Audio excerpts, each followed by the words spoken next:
I'll keep it a buck. I'm just here to rant about LeBron James today. I'm sick of LeBron James, and I know a lot of us are. And today I'm going to tell you why we're sick of LeBron James and why we don't like LeBron James. Well, first off, ring chasing and super teams. Okay, LeBron never won until he started forming super teams to chase rings. I mean, and then people come out here and disrespect the rest of the greats by calling him the goat. The goats back in the olden days were not going to team up with. They wanted to kick their opponents' asses. They didn't want to team up with guys. They wanted to beat guys. Even Dwayne Wade said he wanted to beat LeBron, not team up with him. 2010, the decision. I mean, LeBron James. A lot of us turned on LeBron. After that, like, who told this dude it was a good idea to go on national TV to betray your team in that fashion? I mean, apparently it was one of his friends that advised him to do it. I saw that in the article earlier today.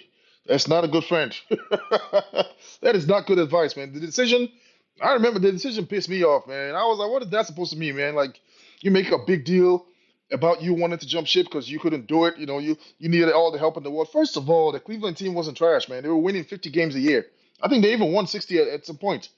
I don't quote me on that, but they were a good team. They won the Eastern. I'm sorry, they had the best record in the East a number of times. But revisionism tells us that LeBron had a bunch of plumbers and school teachers playing with him. That's the lies y'all like to tell. So yeah, and then this dude pulls one of the weakest moves in the history of sports. Weakest moves in the history of sports, man. I'm taking my talents to South Beach. You know, then sure he took his talents to South Beach and choked in the finals. Choked in the finals, got cooked by Jason Terry and JJ Barea. You know what I mean? We're supposed to just overlook that and call him the GOAT? Nah, dude. You got Jason Terry averaged more points than LeBron in their finals, man. Jason Terry averaged, I think it was like 18 points to LeBron 17.8 or something like that. That is sad, bro. Like I don't think a superstar has ever like crapped the bed in such a fashion as LeBron James did. And we want to call him the GOAT? Y'all stop it, man.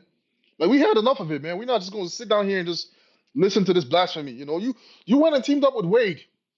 Wade was top five in the league, bro. You went and teamed up with Bosh. Bosh was top 10 in the league. Then you surrounded yourself, with a bunch of shooters and other guys who could play as well. James Jones was a sniper. The second time around they added Ray Allen. Golly, bro. Like I mean, Ray Allen again. Why did you hit that shot, Ray Allen? Oh my goodness, we would not even be having this conversation if not for Ray Allen hitting that shot and the Spurs not grabbing the rebound. I mean, man, I don't even know, bro. Okay, so let's leave that, right? They lose the first time around, come back and win, two chief championships. Then all of a sudden, 2014, um, what's it called, man? Okay, first of all, the Cavs, I mentioned in my other video, they got three first-round draft picks in 4 years. I mean, that's crazy, man. They got Kyrie, then they got the one they used on Bennett. Bennett didn't pan out. And then they got the Andrew Wiggins pick in 2014. So Kyrie's already there. We can see Kyrie doing his thing. Bonafide superstar, not afraid of the moment. LeBron can see that, right? All of a sudden, they get that draft pick for Andrew Wiggins. Which obviously gets traded and turns into Kevin Love. Kevin Love, I feel for Kevin Love, man. Like, he should probably write a book or come out and tell us how it really feels one of these days because Kevin Love in Minnesota was like, I was like, how is this dude getting these stats, man? 2020 on a regular basis, 20 points, 20 rebounds. He had 30 points, 20 rebounds some games. Like he was getting stats like it was nothing, man. I mean, Minnesota was at that point it was basketball oblivion. So a lot of people said it was empty stats, but he was a perennial all-star, dude. Bonafide superstar. He could shoot, had the mid-range, could score in the ball. He had he was good. Superstar. LeBron wasn't trying to wait for no Wiggins to develop, so they traded him away. Got Kevin Love. Big three. Another big three. So you left, you had a big three with LeBron, Wade, and Bosh. Then you transitioned to a big three with LeBron, Kyrie, and Kevin Love. Like, they want to tell us this dude's the greatest? I mean, seriously, then after that, right? Once you managed to win, by the way, the league helped, right? Because we gonna talk about that Draymond Green suspension in Game Five forever, man. That suspension changed that series, you know. And the NBA, made him the greatest of all time. That right there made him the greatest of all time. Pisses me off, man. So he finishes, winning, that ring in Cleveland, which, by the way, Kyrie Irving hit all the big shots, man. Kyrie Irving had the dagger three. Kyrie Irving, if not for Kyrie Irving, he's not winning that ring. How do you have the nerve to sit here and call yourself the greatest of all time when bro, stop it, man. It's not like he carried the team and, he did everything. No, the team it was super talented, man. Y'all had J.R. Smith, Shump, and some other dudes. These dudes can play. J.R. Smith was a borderline superstar player, man. I know I'm forgetting some other guys on the team. But then again, back to what I'm saying, Kyrie Irving hit the big shots. He was hitting jumpers over Klay Thompson. He was hitting jumpers over Steph Curry. That LeBron James would have probably bricked. But then somehow he has the audacity to come here and sit here and tell us that right there made me the greatest of all time. Man, get the hell out of here, boy. I'm tired of LeBron James, man. And so that 2020 bubble, man, like, bro, we don't even, man, yo, that bubble ring, like, it shouldn't even count as half a ring, man. Think about it, man. It was completely different. Like in the bubble, you're not traveling, you're not in opposing arenas with hostile crowds. We know LeBron doesn't like that. LeBron likes to be loved.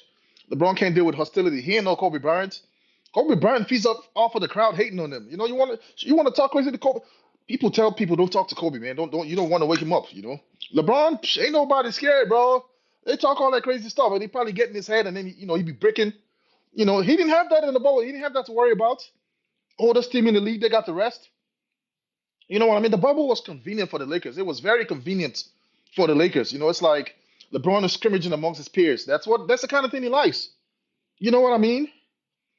So that bubble ring has an asterisk around it, man. And Anthony Davis should have won MVP. Go look at their stats. They basically average the same number of points. Obviously LeBron has the ball more, so he's gonna have more assists and stuff. But they basically average the same number of points. And I remember Anthony Davis, was it game 3 or game 4? He hit a shot to win the game. Like he hit key shots throughout that series again. LeBron James has guys hitting shots. Think about all his rings. Is there any iconic shot that LeBron hit that we have Ray Allen hitting one, we have AD hitting some, Kyrie hitting shots. Somebody tell me an iconic shot LeBron hit in one of those series. Cause he's not clutch. If it comes down to the clutch, we know that's LeBron James for you. Um, you know, so yeah, man, LeBron scored 8 points in the final games in Game 4 against the Mavs, man. I mentioned that in the last video. We're never gonna forget that, bro. You got cooked by Jason Terry and JJ Barea, and you scored 8 points in the finals game. That's atrocious, bro. That is atrocious. Never call yourself the GOAT again, bro. And then another reason why we don't like this dude, man, is GM thing. You know, who else in the league, in the history of the league, you heard people chanting, LeBron's going to trade you. LeBron's going to trade you. Like, I mean, they had, was it Lonzo Ball or Kyle Kuzma? I think it was Lonzo, right? Or it was Ingram. It was Brandon Ingram. By the way, these 3 names, all these dudes could play. Solid dudes. Dudes at the free throw line shooting, and they chanting, LeBron's going to trade. You could see he was visibly distraught. You could see the look on his face, man. It's another reason why we don't like him. This whole GM thing. If he don't fit perfectly around, everything has got to be like constructed perfectly for him. To make him look great. And then once he leaves that franchise, crumbles because he depletes all the assets. Everything. A franchise sells itself to this mercenary called LeBron James. Um, yeah, Kevin Love was never the same after playing with LeBron. Like y'all remember that fit out post. LeBron is like a 16-year-old girl posting online. Always posting cryptic things, fit in or fit out to Kevin Love. Because they wanted to turn Kevin Love into a spot up shooter. Same thing they did with Bosh. Go stand out there and shoot threes. Took away a dynamic scorer, a dude with so many facets to his game. Just have him out there shooting threes. Because y'all got to space the floor for the king. Everybody got to sacrifice, but the so-called king. Selfish. Um, you know, Another reason we don't like LeBron is he's a coach killer, man. Frank Vogel won the championship but got fired. Was it the next season? What? Like, Frank found out on the night of a game. He found out. Like they hadn't even told him yet. Like he found out like everybody else. And LeBron was probably walking into into practice. Smiling with them. LeBron's a snake. Probably smiling with him, like everything good, you know. He's stabbing you from behind the back. David Blatt. David Blatt was fired. He had a 30-11 record. They were first in the East. He got fired and replaced. I mean, who else but LeBron? Who else? You know, it doesn't matter if the coach is successful. LeBron does not care, man. LeBron wants things done his way. It's his way or the highway. And people wanted to call Kobe Bryant uncoachable. Kobe Bryant, he never got a coach fired, as far as I remember. Another reason we don't like LeBron James, and this is a recent one, man. Nepotism. Why is Bronny in the league? I mean, y'all. I don't know how a grown man can lie to themselves. Like, there's so much dishonesty in the world right now. You can tell yourself. JJ Redick sits on an interview and tells us Bronny earned this. It wasn't given to me. He earned what? Yo, by the way, where's Oliveri? What's his name? I forgot his first name, but that kid Oliveri was good. He should have had a spot on the Lakers. He got cut, you know. And then you have interviews with Bronny sitting next to Dalton Connect, and you know they're not asking Dalton Connect questions. Dalton Connect can actually shoot. He's actually, you know, he actually earned his way to the NBA. Bronny is trash. Bronny can't. You know, they're hyping Bronny for next season already, telling us how he got better. You know, he worked on the shooting. He's playing more confidence. Blah blah blah blah blah. Look, man, even if Bronny turns it around and somehow becomes a serviceable NBA player, which he wasn't last season, the bottom line remains: if he wasn't LeBron James' son, he would not be in the league, right? And there's a lot of dudes that had opportunities, dudes that played in the league before. They didn't wield that power to like manipulate things to make their sons benefit. Michael Jordan's sons didn't make the league. You don't think he could have like pulled the LeBron James and Bronny nonsense? He could have done it. Did he not? Because he respects the game. And this brings you to another reason why we don't like LeBron James. He thinks he's bigger than the game. Hence, his recent, uh, rumored to be trying to start a new league because he thinks he's bigger than the league. He wants to challenge the league, the same league that made him. You know, Adam Silver, David Stern. Ugh, rest in peace. Y'all created this monster. Now he's trying to come for you. Now I think it's just a bluff. I don't think he can. Like he's not, man. Making that league, that league's not gonna work, bro. You can't fight the NBA. The NBA is too big. Okay. Um.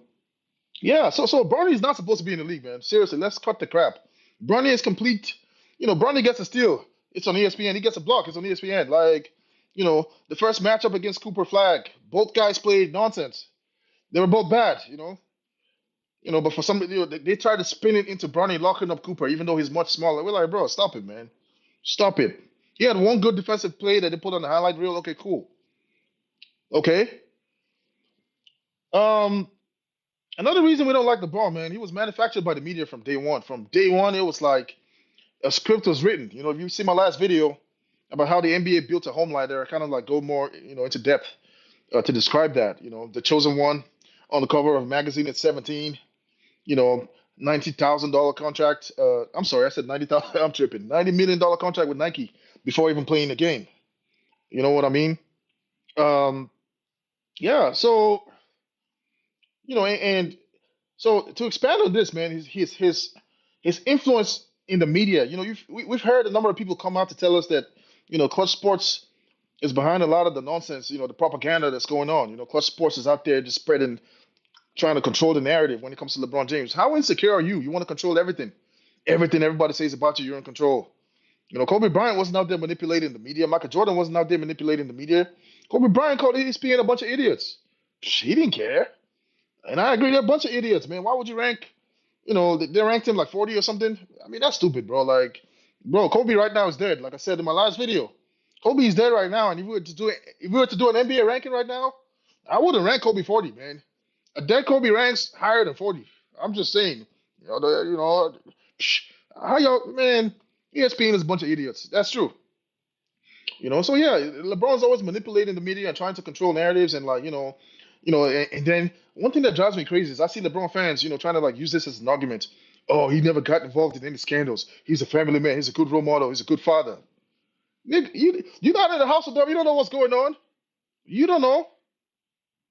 You know what I'm saying? You don't know the half of what's going on, man. I don't know what kind of man LeBron. I don't know if LeBron gets around with other women or whatever. We don't know. There's a lot of things that goes on that we don't know. Okay, some guys happen to get caught because they slipped up and they got caught and exposed in the media. Just because this dude hasn't slipped up doesn't mean he's not doing anything. Now, I'm not saying he's doing it. I heard some rumors. I don't know. I don't know, but I'm inclined to believe that an NBA player on that level with that much prestige ain't that squeaky clean saint y'all think he is. I'm just saying, that's what I think. Um, so yeah, so another reason why we don't like another thing that annoys us about LeBron James, man, that whole the Cavs didn't have help, and the LeBron had no help on the original Cavs team he was drafted to. Y'all made the finals in 2007, bro. You won 50 games, top five in defense. Mo Williams, a couple seasons later made the All Star. He was an All Star in 2009, bro. In 2009, the Cavs won 66 games, first in the NBA. I mean, you can't make this up, bro. Mike Brown won Coach of the Year, bro. Mike Brown, we know him as defensive specialist, right? He won Coach of the Year. I mean, and then of course they still had Big Z. Big Z was good. Anderson Varejao was serviceable. Very annoying dude to play against, man. All those charges he used to take. Uh, you know, I don't even know, man. Like LeBron has had so many different teammates. I don't even know who was on the team in 2009. I'm gonna have to go research this separately. You know, but seriously, man. So I didn't even know this, man. I found out Anderson Varejao made all defensive second team in 2010. I mean, none of these dudes are bums, bro. Like, but they consistently like just take a dump on these dudes, to make them look like they were useless, and it was just LeBron. You know, again, I remember 2007, 2007, bro. Bobby Gibson lost his mind in some of the games, bro. Like he was hitting three after three, and I'm like, oh my, who is this guy? I was already anti-LeBron back then. I'm like, who is this guy, man? Like, stop hitting shots, bro. Like, he's gonna get all the credit. Nobody's gonna remember you. Now, probably 90% of y'all watching this video don't know who Bobby Gibson is. Just like I said. I mean, and then, after all of this, man, they have the nerve. They have the effrontery to put LeBron James in this GOAT conversation. It's appalling. I mean, it's atrocious, bro. It's atrocious, man. Look at this dude dribble, man. He ain't got no handles. I got better handles than him. And I don't even I don't know when last I don't know when last I played, but I guarantee you, if I pick up a ball right now, I can handle the ball better than LeBron. It looks awkward handling the ball. All he does is bulldoze people. Of course, sure, he improved his jumper over the years. He's not that much of a bricklayer anymore, even though he leads the league all time in bricks. Yeah, LeBron is number one all time turnovers and bricks. Keep playing, bro. Keep playing. Extend that lead so nobody can ever outbrick you or outturn the ball over. LeBron should not be in the GOAT conversation. Okay, you went to the finals 10 times. First of all, nobody goes to the finals by themselves. That shows the amount of help you had. You only came out with 3.5. We're not counting that bubble ring, man. That bubble ring was crap, man. That's all you could muster. Michael Jordan was 6-0. Kobe Bryant, 5 rings, 5-7.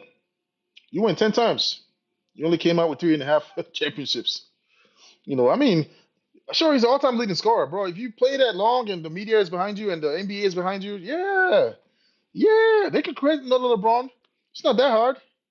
The rules are soft enough. Ain't nobody putting no hands to check nobody. So yeah, you could free access to the paint. Just be a little strong and a little explosive, and have the whistle be friendly to you, and you're good. Jordan won all his rings with the Bulls. He didn't team hop.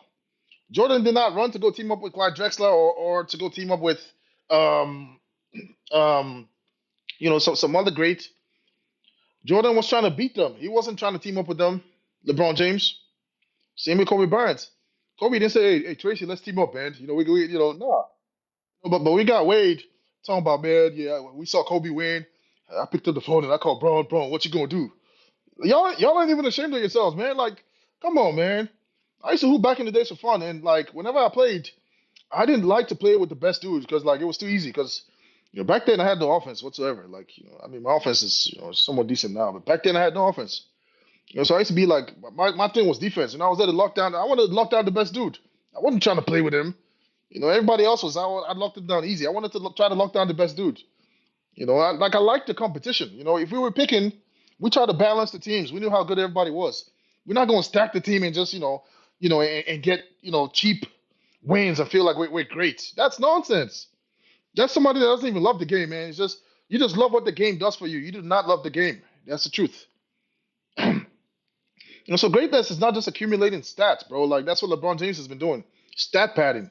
He almost stat padded his team out of to lose some games. Almost caused them to lose because he was trying to chase stats. You know, you had the ball in your hand every possession. All he does is pick and roll, hunt mismatches. That's it. What's so brilliant about that? Oh, IQ, basketball IQ. Stop it, man. You listen to Kobe Bryant talk. You listen to Michael Jordan talk. They truly understand, man. Listen to Allen Iverson talk. Allen Iverson. You know, Allen Iverson talked about how like before games in an interview I saw recently. Before games, he would like look at his opponent. Kind of like you playing mind games. So he'd look at his opponents. To see what they're about. If they're and like nobody would look back. You know, so like they asked him. Who was the person? Tell us the person that looked back. He said Mamba. Because Kobe was about that smoke, man. If you looked at LeBron before the game, LeBron probably, probably biting his fingers, like, man, I don't want that smoke. Where's Wade? Let me hide behind D Wade. Let me go learn how to win from D Wade. Just like Kobe saved them in the Olympics. They were not winning that gold without Kobe Bryant. Look at the cold-blooded shots he hit against Spain. And then, do you believe they actually tried to come and convince us that, LeBron was the leader of that team? Stop it, man. Stop it, man. That redeemed team was all Kobe Bean Bryant. The Black Mamba.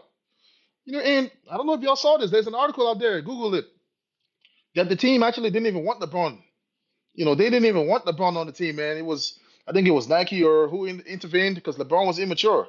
They wanted dudes that would handle business, and they knew Kobe was about his business. Kobe's not going out there to have fun, and he set the tone. Listen to the stories from the players. He set the tone during the Olympics. The excessive working out. Kobe Bryant's the best player in the world at this time, and he's not thinking about scoring. It's like I want to guard the best player. I want to shut down the opposing team's best player. That's somebody that wants to win. That's somebody that wants to win, not a stat patter. Egomaniac, over glorified, self-serving, always about himself, and everybody else has to bend to his whims. I'm done.